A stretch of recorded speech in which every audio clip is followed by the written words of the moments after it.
ঈদ উপলক্ষে মানুষের বাড়ি ফেরা শুরু হয়ে গেছে। এরই মধ্যে যাত্রাপথেও কেমন ছিল সেই বাড়ি ফেরার পথ, সেটি নিয়ে আমরা আজকের আলোচনা করতে চাই।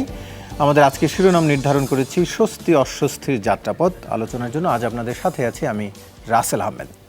আমাদের সাথে আলোচনার জন্য স্টুডিওতে এরই মধ্যে উপস্থিত হয়েছেন অধ্যাপক মোহাম্মদ হাদিউজ্জামান, সাবেক পরিচালক, সড়ক দুর্ঘটনা গবেষণা ইনস্টিটিউট, বাংলাদেশ প্রকৌশল বিশ্ববিদ্যালয়। আপনাকে স্বাগত আজকের এই আলোচনায়। এছাড়াও আমরা আশা করছি কিছুক্ষণের মধ্যে যুক্ত হবেন আরও একজন অতিথি স্টুডিওতে, এবং স্টুডিওর বাইরে থেকে আমাদের সাথে যুক্ত রয়েছেন জনাব মাসুদ কামাল, জ্যেষ্ঠ সাংবাদিক। আপনাকেও স্বাগত জানাচ্ছি আজকের এই আলোচনায়। আমরা মূল আলোচনায় ফিরতে চাই, স্বস্তি অস্বস্তির যাত্রাপথ। শুরুতে একটু অস্বস্তি দিয়ে খবর দিয়ে আসলে শুরু করতে হচ্ছে। সেন্ট মার্টিন অর্থাৎ বাড়ি ফেরার এই পথের ক্ষেত্রে সেন্ট মার্টিনেও প্রায় 10,000 মানুষ বসবাস করেন। সেখানকারও বিভিন্ন জায়গায় সেইখানকার মানুষ চাকরি করেন বা কাজ করেন, ব্যবসা করেন, তাদেরও বাড়ি ফিরতে হচ্ছে। কিন্তু তাদের বাড়ি ফেরার পথটি এখন স্বস্তিতে নেই। শুধু তাই নয়, সেখানে খাবার সংকটও দেখা গেছে, অর্থাৎ খাবার দাবার বন্য কোনো কিছু আসলে পরিবহন করা যাচ্ছে না। এখনকার পরিস্থিতি জানতে আমরা একটু আমাদের কক্সবাজার প্রতিনিধি জনাব ইহসানুল কুতুবী, তার সাথে একটু যুক্ত হতে চাই। তার কাছ থেকে একটু জেনে আসতে চাই আজকের পরিস্থিতি কেমন সেটি নিয়ে। কুতুবী, আপনি আমাকে শুনতে পাচ্ছেন নিশ্চয়ই? হ্যাঁ, আমি আপনাকে দেখতে পাচ্ছি। একটু বলবেন যে আজকে আমরা শুনেছি 4টি ট্রলার গেছে, সেখানে কি খাবার দাবার পাঠানো গেছে নাকি শুধুমাত্র মানুষ যাতায়াত করেছে?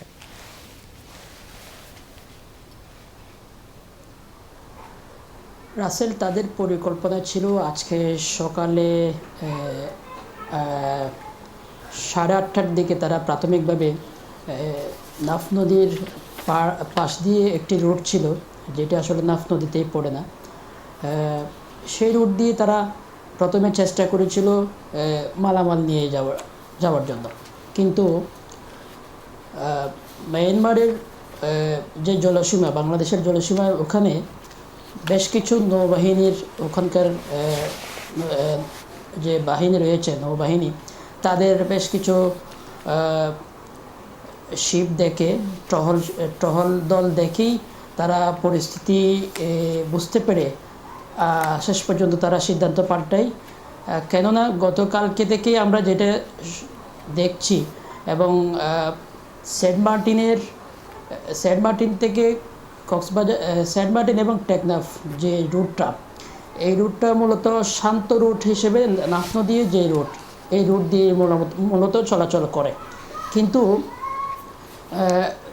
মায়ানমারের যে অভ্যন্তরীণ সমস্যা, এটির কারণে আসলে গত 5 তারিখ থেকে, গত 5 জুন থেকে কুতুবী, একটু জানাবেন যে আজকে যে ট্রলারগুলো গেছে শেষ পর্যন্ত সেই ট্রলারে কি খাবার পাঠানো গেছে কিনা, যেটি নিয়ে বেশ সংকট হচ্ছিল। সেখানে খাবার দাবার সংকট, যাও আছে তারও দাম বেড়ে গেছে, এই ধরনের সংকট তৈরি হয়েছিল। তো খাবার দাবার পাঠানো গেছে কিনা শেষ পর্যন্ত? আজকে আসলে শেষ পর্যন্ত খাবার দাবার পাঠানো যায়নি। তবে যে 4টি ট্রলার সেন্ট মার্টিন থেকে এসেছিল, সেই 4টি ট্রলার করেই এখান থেকে যাত্রী গেছে। অর্থাৎ যারা দীর্ঘদিন এখানে প্রায় 1 সপ্তাহ ধরে বন্দী ছিল, টেকনাফ সহ বিভিন্ন জায়গায় কাজে এসেছিল, এসে তারা বন্দী হয়ে পড়ে, তারাই মূলত আজকে সেন্ট মার্টিনে এই 4টি ট্রলার করে গেছে। তারা 4টি ট্রলারে গেছে। আরেকটি বিষয় আমি একটু আপনার কাছ থেকে জানতে চাই, সেটি হচ্ছে যে এখন পর্যন্ত কি পরিমাণ মানুষ সেন্ট মার্টিনে আটকা আছে, যারা যেতে পারছে না, কিংবা টেকনাফের অর্থাৎ এই কক্সবাজার এই অঞ্চলে কারা আটকে আছে, কি পরিমাণ মানুষ যারা সেন্ট মার্টিন যেতে পারছে না বা সেন্ট মার্টিন থেকে ফিরতে পারছে না, এই ধরনের কোনো তথ্য কি আপনাদের কাছে আছে?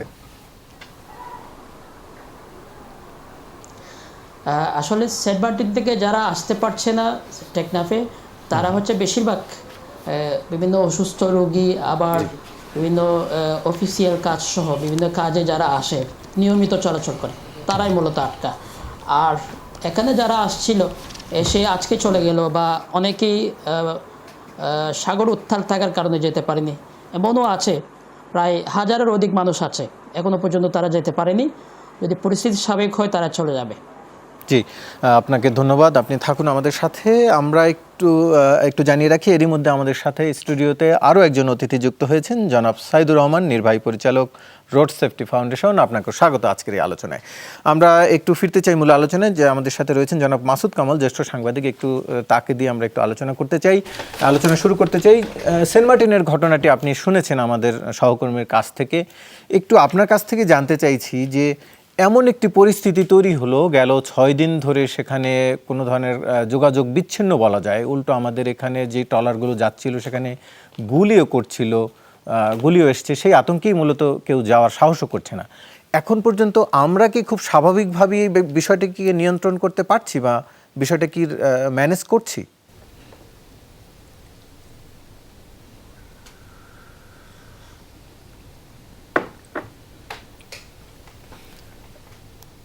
জনাব মাসুদ কামাল, আপনি আমাকে শুনতে পাচ্ছেন কিনা? আমি আপনাকে দেখতে পাচ্ছি। আমি খুবই আস্তে শুনতে পাচ্ছি, আমি ঠিক বুঝতে পারছি না আপনার প্রশ্নটা কি।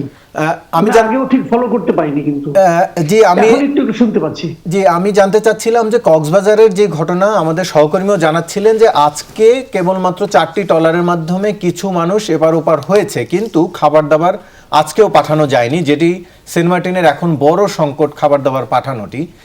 তো আমি জানতে চাচ্ছিলাম যে এই যে গুলির ঘটনা ঘটলো আমাদের ট্রলারের উপরে এবং 6 দিন ধরে যোগাযোগ বিচ্ছিন্ন, সেটিকে বাংলাদেশের পক্ষ থেকে বাংলাদেশ কর্তৃপক্ষ কি স্বাভাবিকভাবে এখন পর্যন্ত ম্যানেজ করতে পারছে? সংকটটি কোথায় আসলে, আপনি কি মনে করছেন? দেখেন, এখানে আমি যতটুকু জানি আর কি জিনিসটা, সেটা হলো যে এই পাঠাতে না পারার কারণ হলো ওই নাফ নদী নিয়ে যেতে পারছে না, ওখান দিয়ে আপনার বারবার যারা গার্ড আছে তারা গুলি করছে। একটা জিনিস লক্ষ্য করেন, এটা কিন্তু খুবই ইন্টারেস্টিং একটা বিষয়, যে আমি এটা বুঝি না যে আমাদের সরকারের আসলে ভূমিকাটা কি। যেমন ধরেন, তাদের বিজেপি যারা, তারা ওখান থেকে তারা খেয়ে আমাদের এখানে ঢুকে, আমরা তাদেরকে জামাই আদরে সাজিয়ে গুজিয়ে আবার তাদের এখানে পাঠিয়ে দিই। মানে আমাদের দিক থেকে আন্তরিকতার কোনো অভাব নেই। তারপরে ওরা লাখ লাখ রোহিঙ্গা ঠেলে আমাদের এসে পাঠিয়ে দেয়, তারা আবার এগুলি ফেরতও নেয় না। আমরা এইগুলি নিয়ে কিন্তু খুব একটা আনহ্যাপিও না মনে হচ্ছে। আমরা মোটামুটি ধরেই নিয়েছি যে এটাই আমরা করব, তারা এটা করবে। এখন আমাদের একটা দ্বীপ, তাদের এই সমস্ত বেয়ারাপনা আচরণের কারণে আমাদের একটা পুরো দ্বীপের জনবসতি মানুষ বিচ্ছিন্ন হয়ে গেছে, তাদের খাবার দাবার নেই। এবং এই দ্বীপটা টোটালি এটা তো নির্ভর করে এই কক্সবাজার থেকে খাদ্য এবং বিভিন্ন রসদ ওখানে পৌঁছবে, তার উপর ওখানে তো আর কোনো ইনকাম জেনারেশনের কোনো স্কোপ নেই। পুরো জিনিসটাই বন্ধ হয়ে গেছে। আমাদের কোনো হেলদোল আছে বলে তো আমার কাছে মনে হয় না। তারপরেও জরুরি ভিত্তিতে খাবার পাঠাতে হয়, তা আমরা তো হেলিকপ্টারও পাঠাতে পারতাম, পাঠাচ্ছি না কেন? কেন পাঠাচ্ছি না? ওই সেন্ট মার্টিনে যে লোকগুলি আছে, এগুলো কি আমাদের দেশের নাগরিক না? তাদের বাঁচিয়ে রাখা কি আমাদের সরকারের দায়িত্ব না? সেটা কি কক্সবাজার জেলার অন্তর্ভুক্ত না? জেলা প্রশাসকেরা বলতে পারে না যে আমার ওই লোকগুলো এখানে না খেয়ে আছে, ওখানে কিছু করতে হবে? এদের তো হেলিকপ্টারে তো জরুরি রসদগুলি পাঠানো যায়, কত আর পাঠাতে হবে, কতবার যেতে হবে একটা হেলিকপ্টারকে ওখানে? তো এই যে বিষয়গুলো, এগুলো হয় কি, ওখানে যদি পড়তো একটা কোটিপতি, একটা বিলিয়নিয়ার যদি ধরা আটকে পড়তো, দেখতেন সবই ঠিক হয়ে যেত। ওখানে যদি সরকারের একজন বড় কর্তা যে আটকে পড়তো, দেখতেন সব ঠিক হইতো। আমাদের এখানে গরিব মানুষের আসলে কোনো মূল্য নাই রে ভাই, এটা হলো পরিষ্কার কথা। এবং আমাদের নতজানু যে পররাষ্ট্রনীতি, এর কারণে আজকে আমাদের এই অবস্থা। যে বিজেপি গুলো আসছিল এদেরকে আটকে রাখতো, আপনি দেখতেন কি হয়। আপনি তো বার্গেনিং করলেন না, তাদের নিয়ে জামায়াতের ফেরত পাঠালেন 3 দফা। কেন? তো এইগুলি আমি বুঝি না কেন কি হয়। বাট আমি এখন এগুলো অন্য আলাপ, বাট মূল আলাপ যেটা, সেটা হলো যে আমাদের মানুষগুলিকে বাঁচাতে হবে। তারা আমাদের নাগরিক, তাদের বাঁচানোর জন্য যা যা করা দরকার আমি মনে করি সরকারের সে সমস্ত পদক্ষেপ নেওয়া উচিত। জি, আমরা আবার আলোচনায় ফিরছি। একটু স্টুডিওতে আসতে চাই জনাব সাইদুর রহমান, একটু আমি আপনার কাছে ভিন্নভাবে জাস্ট এই বিষয়টি একটু জানতে চাই যে নাফ নদীর যেই জায়গাটি দিয়ে সব সময় চলাচল করে সেইখানে এখন সংকট চলছে, অর্থাৎ বিরোধী পক্ষ যেই অবস্থান, আপনি নিশ্চয়ই সংবাদ মাধ্যমে জেনেছেন। বিকল্প উপায়ে আজকের 4টি ট্রলার গেছে, এটিকে কি স্বাভাবিকভাবে ব্যবহার করার মতো পর্যায়ে রয়েছে কিনা আপনার কাছে? এটা আসলে কূটনৈতিক তৎপরতা বাড়াতে হবে প্রথমত, অর্থাৎ শাহপুরের পশ্চিম দিক দিয়ে আজকে 4টি ট্রলার গেছে। এটা আন্তঃরাষ্ট্রের মধ্যে কূটনৈতিক তৎপরতা বাড়িয়ে সম্ভব যে ধরনের পদক্ষেপগুলো নেওয়া যায় দ্রুত সেই পদক্ষেপগুলো নেওয়া দরকার এখন, কারণ এই ধরনের পরিস্থিতি যারা ফেস করার অভিজ্ঞতা আছে তাদেরকে দায়িত্ব দিতে হবে, নইলে সমস্যা বাড়বে।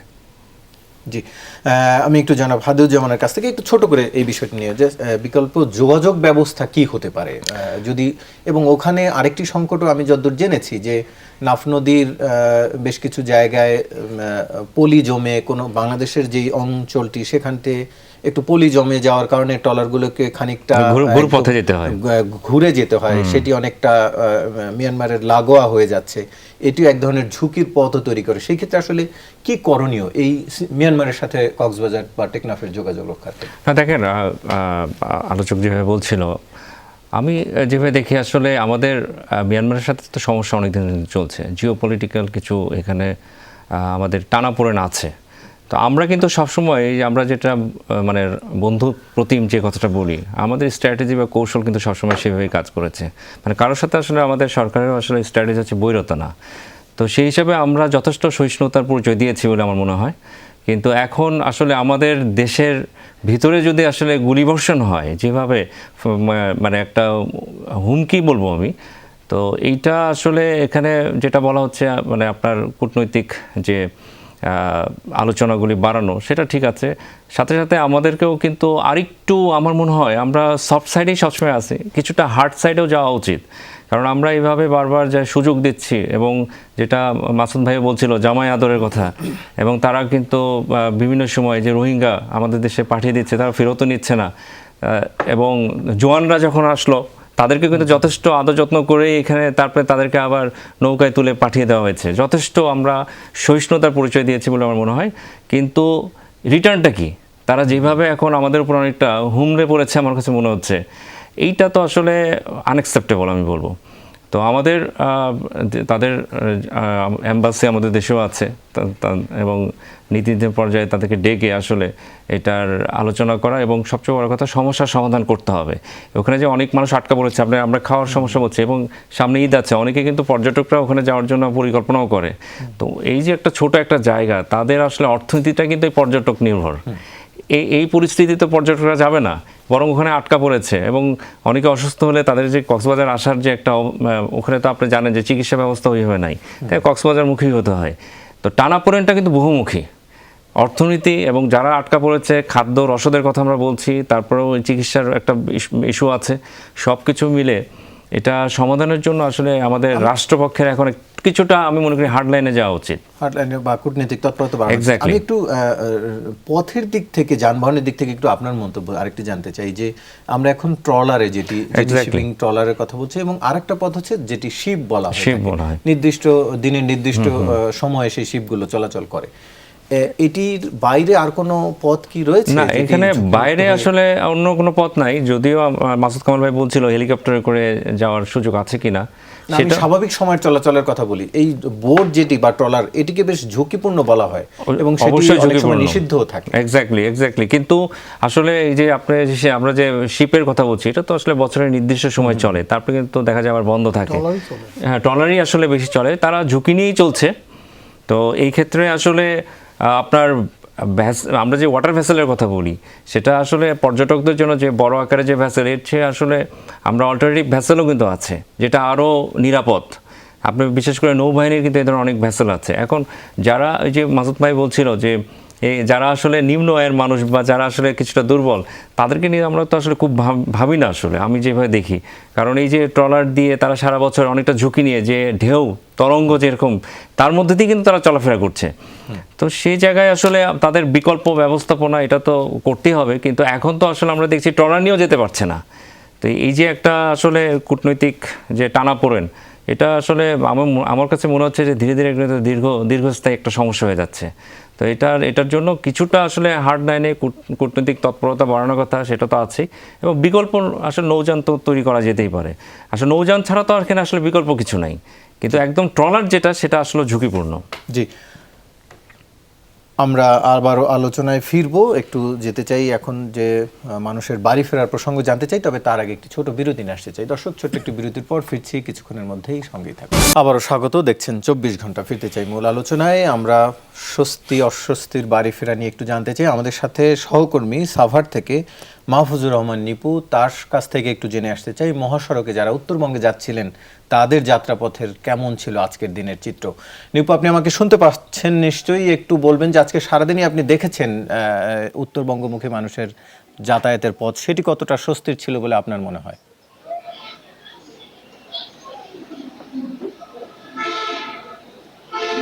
রাসেল, আসলে আমরা কিন্তু সকাল থেকে এখানে অবস্থান করছি। আমরা যেটা দেখেছি যে আহ, আহ, দুপুরের পর থেকে এখানে যে বিষয়টি দেখা গেছে সেটা হচ্ছে যে মানুষ যে আহ, আহ, দুপুরের পর, অর্থাৎ যখন সবগুলো কারখানা একযোগে ছুটি দেওয়া হয়েছে, তখন কিন্তু একটি স্রোত এসে পড়েছে এই চন্দ্রামুখী।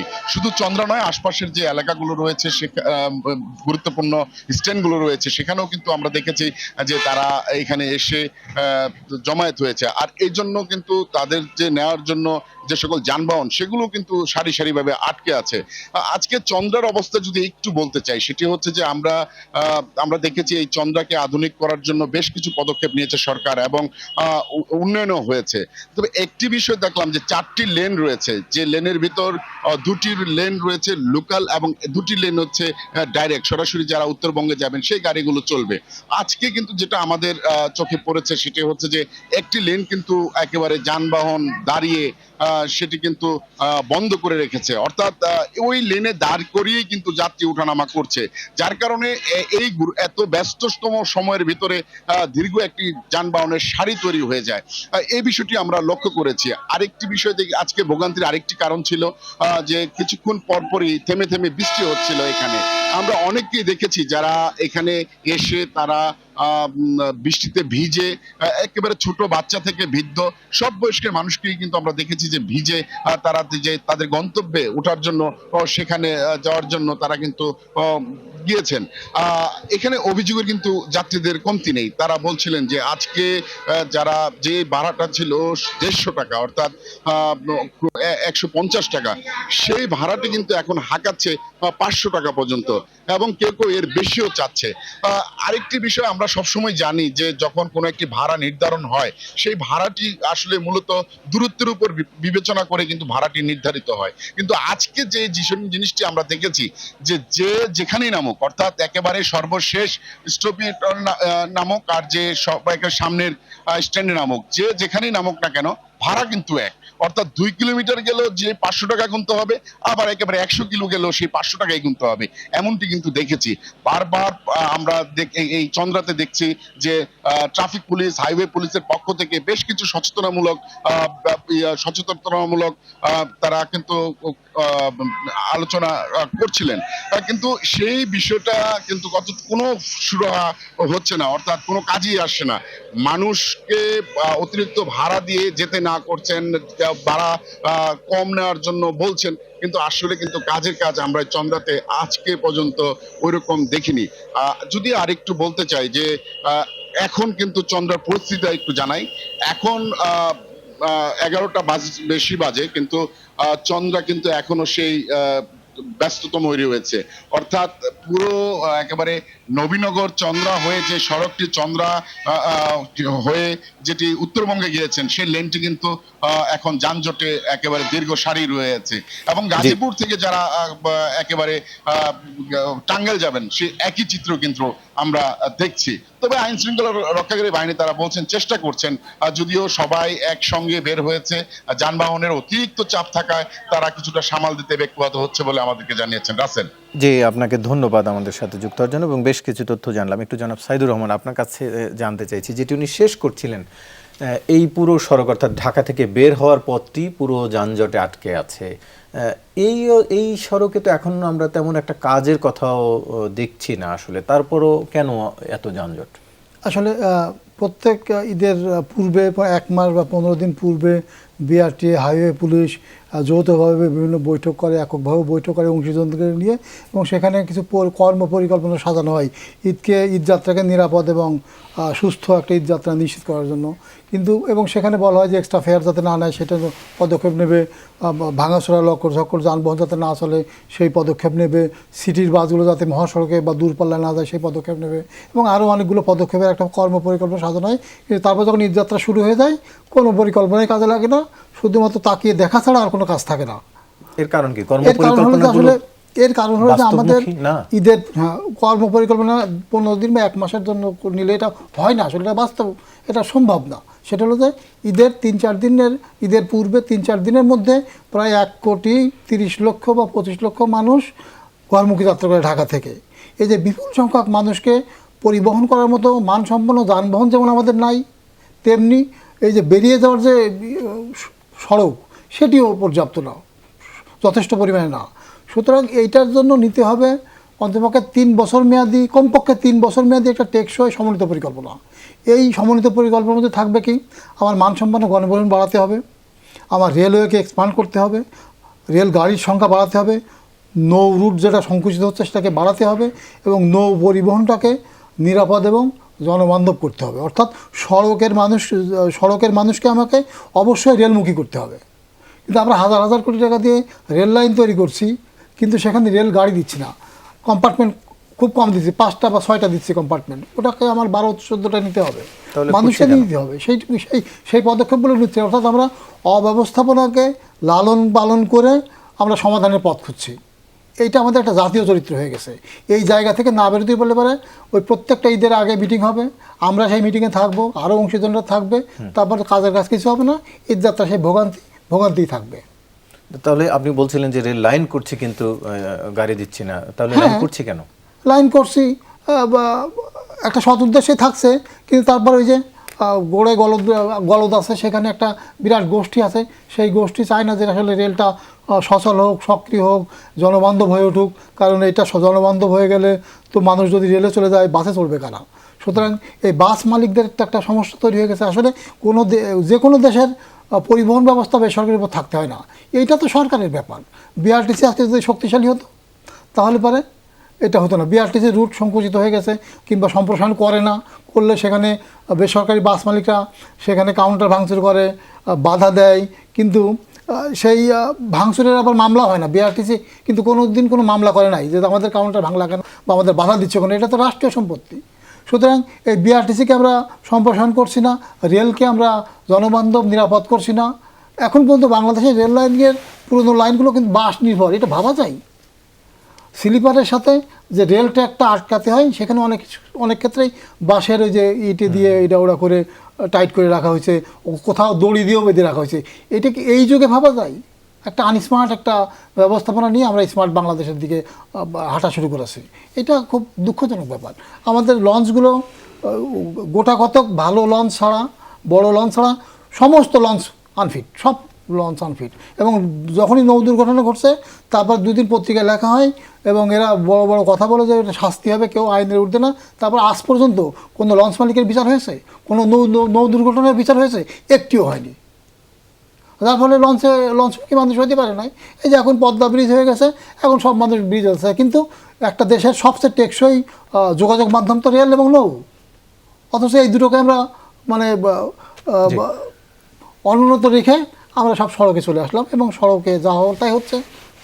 জি, আমি একটু আবার স্টুডিওতে ফেরার স্টুডিওর বাইরে জনাব মাসুদ কামালের কাছ থেকে একটি বিষয় জেনে আসতে চাই, যেটির কথা আমাদের সহকর্মী বলছিলেন যে ভাড়া বৃদ্ধি। এটি আমরা দেখছি যে সড়কের উন্নয়ন হয়েছে, সড়কের বেশ কিছু উন্নতির কথা সরকারিভাবে দাবি করা হচ্ছে, আগের তুলনায় যানজট কিছুটা কমেছে, এটিও সত্যি।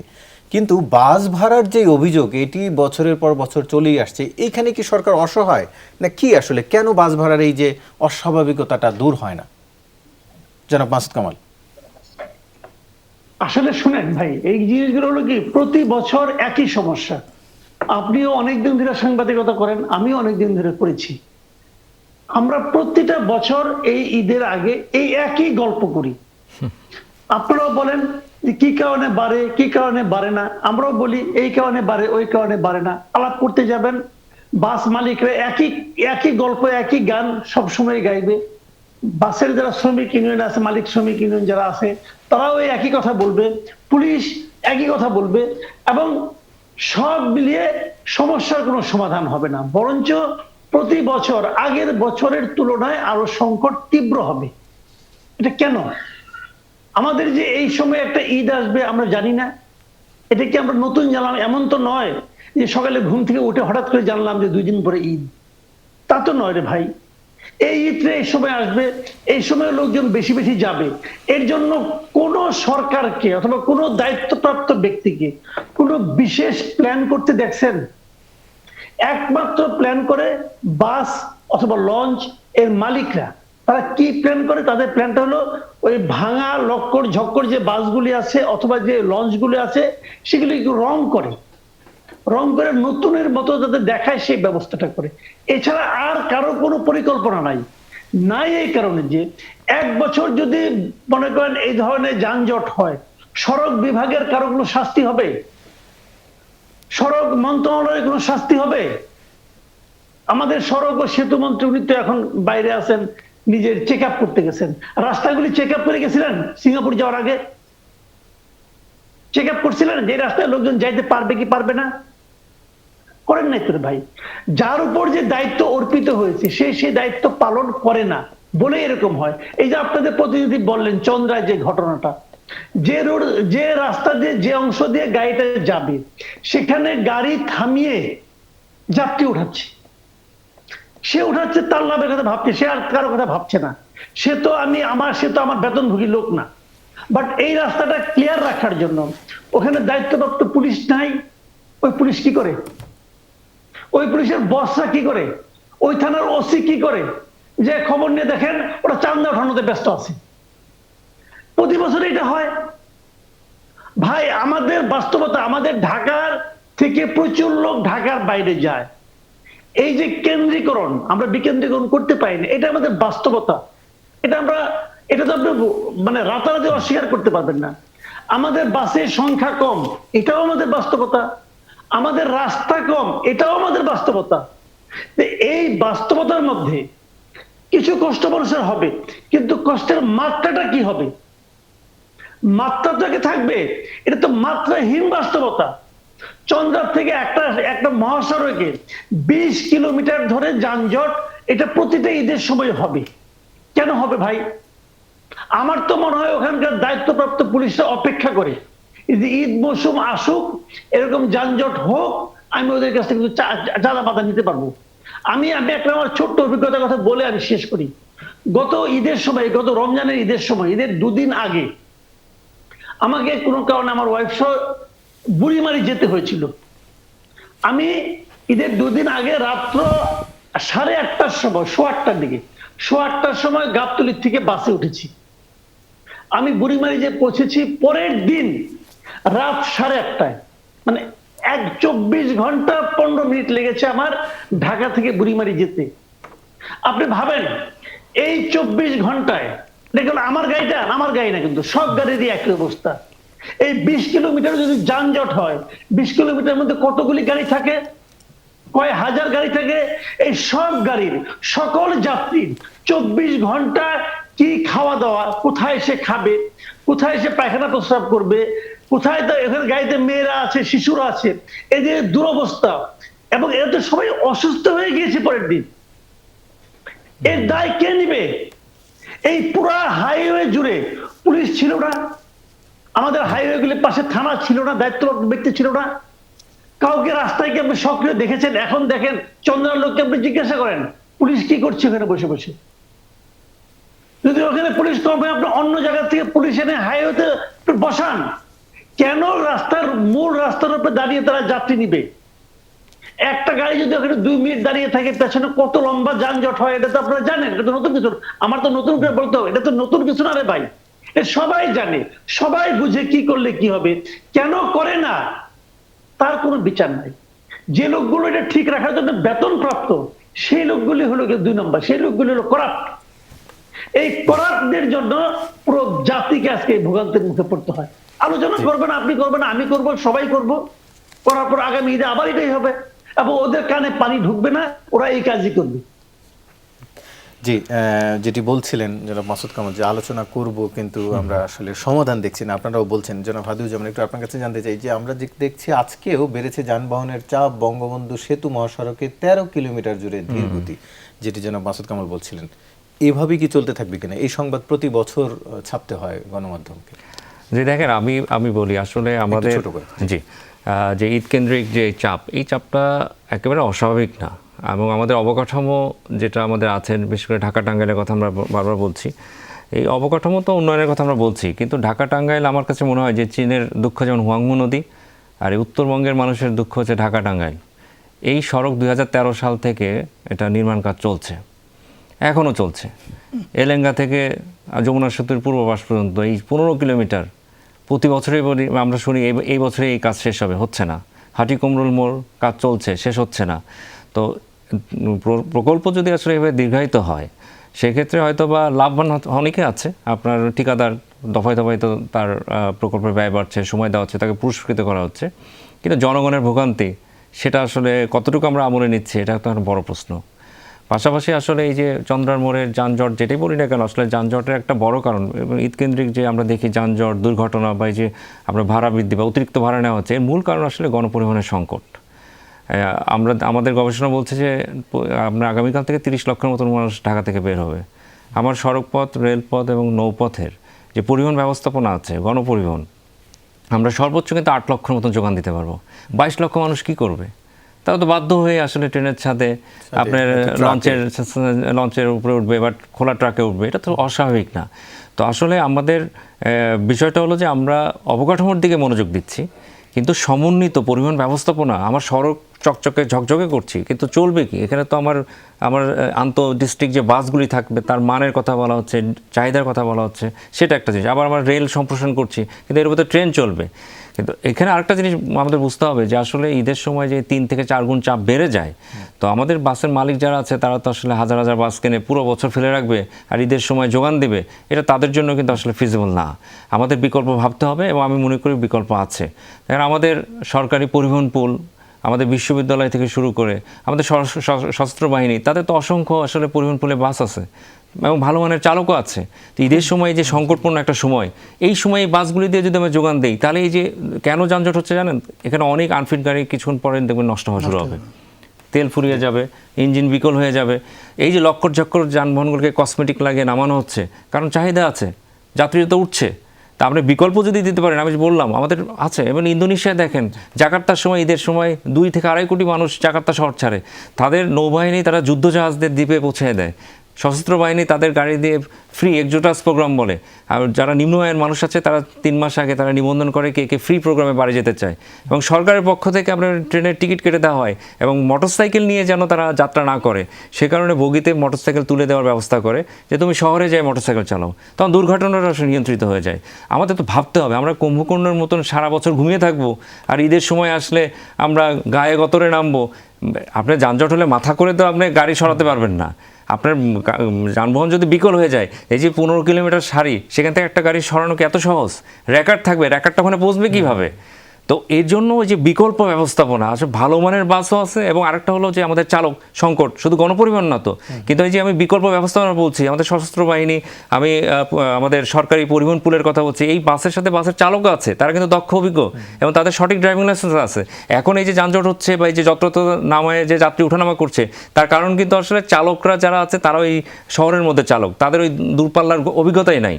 তো এই যে সংকট, এটার জন্য আমাদের আসলে ভাবতে হবে, নীতির পরিবর্তন লাগবে, ব্যবস্থাপনায় পরিবর্তন লাগবে। শুধু অবকাঠামো দিয়ে এই যে একটা সংকট, সেই সংকট আমরা যোগান দিতে পারবেন করা যাবে না। আমরা আবারও আলোচনায় ফিরবো, তবে তার আগে একটি ছোট বিরতি নিয়ে আসতে চাই। দর্শক সাথেই থাকুন। আবারও স্বাগত, দেখছেন 24 ঘন্টা। আমরা আলোচনায় ফিরতে চাই, একটু যেতে চাই জনাব মাসুদ কামালের কাছ থেকে জেনে আসতে চাই। আমি একটি খবর গেল ঈদের, এবার ঈদের সড়ক দুর্ঘটনায় মৃত্যু 24% বেড়েছে, এবং রোড সেফটির একজন অতিথি আমাদের সাথে রয়েছেন। তাদের হিসাব অনুযায়ী গেল ঈদে দুর্ঘটনায় 367 জন মানুষ মারা গেছে। তাহলে আমরা এই যে অবকাঠামো নিয়ে আলোচনা করছি, আমরা আসলে উদ্দেশ্যটা কি, আমরা কি ঠিক জায়গায় আছে কিনা? না, এই যে আপনি ফিগারগুলি বললেন না, এই ফিগারগুলি কোনো সভ্য দেশের ফিগার হতে পারে না। মহাসড়কে দুর্ঘটনা কিন্তু সারা দুনিয়াতেই হয়, কিন্তু দুর্ঘটনা এক জিনিস, আর এই সমস্ত দুর্ঘটনা ওগুলো হয় মনে করেন অতিরিক্ত স্পিডের কারণে হয়, ম্যাক্সিমাম তাই হয়।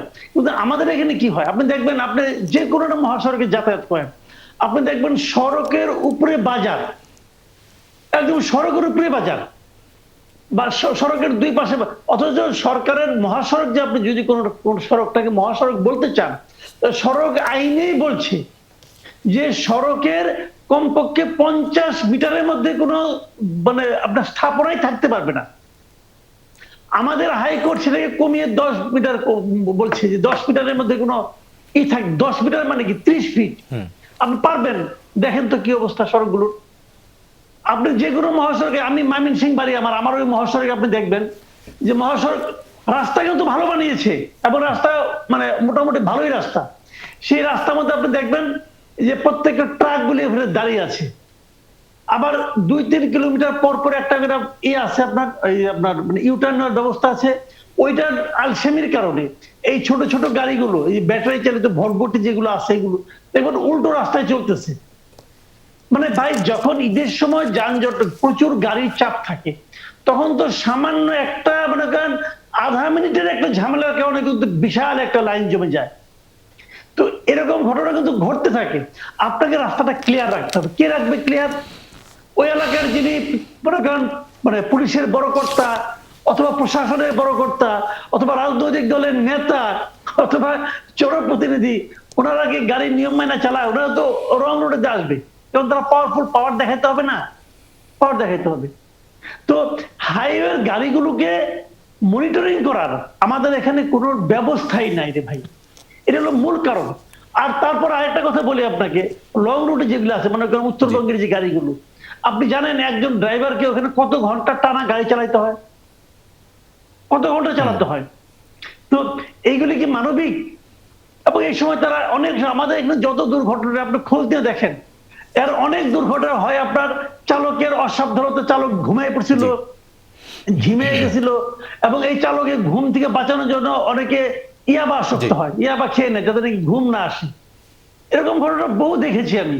আলাপ করে দেখেন আপনি এগুলো, অহরহ ঘটে, এবং এটাই কিন্তু কারণ মূলত যে এই দুর্ঘটনা যেগুলো ঘটে। তো মূল ব্যাপারটা হলো, আমরা প্রায় কিন্তু ইন্ডিয়াতেও দেখি, ইন্ডিয়ারও বিভিন্ন রকম হিন্দি টিন্দি এই মুভিতে দেখি, এই যে চালকরা মাদক আসক্তি কিনা দেখার জন্য একটা যন্ত্র আছে, ফু দিতে বলে। আমাদের এখানে এই যন্ত্র কখনো দেখেছেন হাইওয়েতে? জীবনে কোনোদিন দেখছেন? তার মানে এইগুলি তারা করতেও চায় না আসলে। তো মনিটরিং না থাকলে মানুষ তো এমনি এমনি মানে মানুষ তো এমনি সাধারণত মানুষের মধ্যে বাই নেচার একটা অপরাধ প্রবণতা কাজ করে। জি, আমরা একটু সেটি নিয়ে জানতে চাই যে আসলে দুর্ঘটনার হতে থাকে। জি, সেটি নিয়ে এগুলো আসলে মূল কারণ, মূল কারণ একটু জানাব সাইদুর রহমান, একটু আপনার কাছ থেকে জানতে চাই, ছোট করেই জানতে চাইছি আসলে, যেহেতু সময় একটু কম, যে এই দুর্ঘটনার কারণগুলো আসলে আপনাদের দৃষ্টিতে বা আপনাদের গবেষণায় কি বলছে, মূল কারণগুলো কি? দুর্ঘটনার কারণ হলো আমাদের যাত্রীবাহী বা বাস এবং পণ্যবাহী যে ভারী যানবাহনগুলো, এই সমস্ত যানবাহনের চালকদের অধিকাংশই শারীরিক এবং মানসিকভাবে অসুস্থ।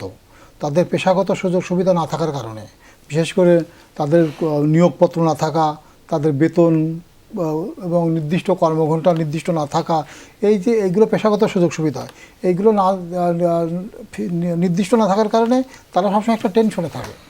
যেমন তার সাথে তো কন্ট্রাক্টে দেওয়া হয়েছে, তার তো বেতন নাই, তাকে ঢাকা থেকে দিনাজপুর যেতে হবে, আবার দিনাজপুর থেকে ফিরে এসে আবার ফের যেতে হবে। তো একটা চালক তো সর্বোচ্চ না 8 ঘন্টা সুস্থ থাকতে পারে, 12 ঘন্টা 14 ঘন্টা 20 ঘন্টা 26 ঘন্টা নিশ্চয় থাকে না। তো যখন তাকে এই ডিউটিটা পালন করতে হয়, তখন তো সে শারীরিক এবং মানসিকভাবে অসুস্থ থাকবে, এটা একটা ব্যাপার। দ্বিতীয়ত, তার তো আর্থিক সচ্ছলতা নেই, তার চাকরির নিশ্চয়তা নেই। সবসময় যদি এই ধরনের একটা টেনশন মাথায় থাকে, তো তারা তো সুস্থ থাকতে পারে না। কিন্তু আমাদের সড়ক পরিবহন আইনে যে বিষয়গুলো আছে, যে চালকদের যে কর্মঘণ্টা নির্দিষ্ট থাকবে, বেতন থাকবে, তারপর তাদের নিয়োগপত্র থাকবে, সেইগুলো কোনো বাস্তবায়ন নাই।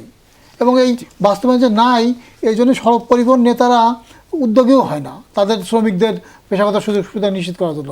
তারা এবং পরিবহন মালিকরা একসাথেই বসে থাকে, একসাথে খোঁজ গল্প করে, সবসময় চলাফেরা করে, কিন্তু শ্রমিকদের স্বার্থে তারা খুব বেশি সোচ্চার হয় না। খুব একটা সোচ্চার হয় না। একটু জানা ভাদু, যেমন একটু আপনার কাছ থেকে জানতে চাই, যেটি বলছিলাম যে এর আগে 24% বেড়েছে দুর্ঘটনা, এবারের পরিস্থিতি কেমন? ঝুঁকিমুক্ত কি হয়েছে? পরিস্থিতির কোনো উন্নতি হয়েছে? না, দেখেন, আসলে পরিস্থিতি উন্নত হওয়ার কোনো সুযোগ নাই যদি না আপনার নীতির পরিবর্তন না হয়। শুধু অবকাঠামো নিয়ে আসলে আপনি এই দুর্ঘটনা ঠেকাতে পারবেন না। এবং ঈদের সময় যে আমরা হঠাৎ করে একটা ঊর্ধ্বমুখী দেখি আমাদের প্রবণতাটা, তার কারণ একটা তো আনফিট যানবাহন এবং আনফিট চালক, যেটা আমরা বলছি, সেটা যাত্রীবাহী পণ্যবাহী, সেটা ঠিক আছে। আরেকটা দেখবেন যে ঈদের আগের 7 দিন যে পরিমাণ দুর্ঘটনা হয়, ঈদের পরের 7 দিন দেখা যায় 2.5 গুণ বেড়ে যায় দুর্ঘটনার পরিসংখ্যানটা। কারণ হচ্ছে ঈদের পরের দিন যখন মহাসড়ক ফাঁকা থাকে, বিশেষ করে উঠতি বয়সী তরুণ কিশোর যারা আছে, তারা এটাকে রেসিং ট্র্যাক বানিয়ে বন্ধুর মোটরসাইকেল বা বাবার মোটরসাইকেল নিয়ে মহাসড়কে নেমে তারপর রেসিং করবে। এবং দেখবেন যে দুর্ঘটনার ঈদের সময় 40 থেকে 50% দেখা যায় হচ্ছে মোটরসাইকেল দুর্ঘটনা। এবং যারা মোটরসাইকেল দুর্ঘটনায় আহত নিহত হচ্ছে, তার মধ্যে 55%ই তারা আসলে 18 বছরের আশেপাশে। তার মানে তাদের ড্রাইভিং লাইসেন্সও নাই, 14 থেকে 18 থাকে। তার মানে হচ্ছে যে আসলে ঈদের এখন আমরা যে মনিটরিং যতটুকু না দেখছি আইন শৃঙ্খলা বাহিনীর, ঈদের দিন থেকে এবং পরে দেখা যায় এই মনিটরিংটা কিছুটা ঢিলেঢালা হয়ে যায়, তারাও কিছুটা আসলে টায়ার্ড হয়ে যায়। তো এই কারণে আসলে মনিটরিং তো একটা বড় বিষয়, কিন্তু আমি যেভাবে দেখি আসলে আমাদের ঈদের যে যোগান দেওয়ার বিষয়টা, গণপরিবহন যদি আমরা না দিতে পারি এবং দক্ষ অভিজ্ঞ চালক যদি না দিতে পারি, এই যে স্বল্প দূরত্বের সিটি বাসের যে চালক আছে তারা দূরপাল্লায় যদি চলে যায় এবং লক্কর চক্কর বাসগুলি নিয়ে, এই দুর্ঘটনা আসলে কিয়ামত পর্যন্ত আপনি কমাতে পারবেন না। জি, অর্থাৎ এই মনিটরিং ব্যবস্থাটি আরও জোরদার করতে হবে, পাশাপাশি সুযোগ সুবিধা। আপনাদের তিনজনকে ধন্যবাদ আজকের এই আলোচনায় যোগ দেওয়ার জন্য। দর্শকেই ছিল আমাদের আজকের 24 ঘন্টার আয়োজন। এতক্ষণ সাথে থাকার জন্য ধন্যবাদ সবাইকে।